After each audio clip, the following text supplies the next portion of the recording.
So I stumbled across something by, I guess by chance, by accident in my jiu-jitsu training over the last couple of years. And so I'm a hobbyist, I'm a blue belt, I've been training for about 4.5 years. And I kind of termed it the 2 good rounds rule, if that makes sense.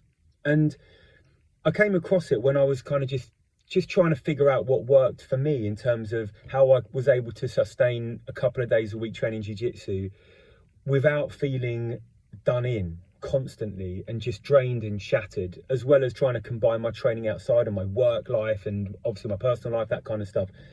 Because at times it was becoming a little bit of a drag. It was really draining. It was just too much for me, actually, regardless of what I would do off the mats. And I then realised, well, actually, let's look at what we're doing on the mats. Nothing to do with like the sport, the teaching of it, but to do with the fact that when I'm rolling, I know that I've probably got a couple of good rounds in me. And by good rounds, I mean rounds that are reasonably technical, where I'm trying to put quite a lot of effort into the round, regardless of who I'm rolling against.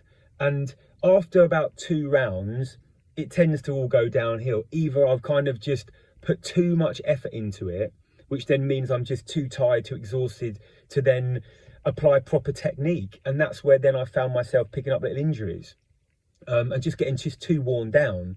So it's pretty simple, isn't it? Like every time you go, if you go to an open mat, I know it's difficult, but it just means that you know that you've got 2 good rounds in you. So they tend to be back-to-back rounds. So if you do 2 good rounds in a row, after that, it doesn't mean you don't have to roll. For me anyway, it's about, I then just try and think about, right, I'm going to train with someone who's a bit lighter, or I can try and go a little bit more technical here, or I can just try and just not worry about the outcome, but just go at my own pace and just flow and practice depending on who your training partner is. But I really focus on this now, the 2 good rounds rule, and it's really helped me out. So I know that when I train on a Friday, we tend to have about 5 rolls at the end of the session.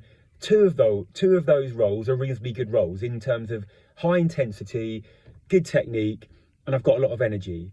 And then after that, I become a little bit maybe fatigued. My muscles are kind of overreaching, that kind of stuff. So I just tone it down. So have a think about it. It might help you, it might not help you, but it's just really good to be intentional about, right, I've got 2 good rounds in me, because I know that I can recover from that. So it just allows us, when you're over 40, we've got to be a little bit more mindful of those things, because it allows us to keep coming back to the mats, which is ultimately the aim.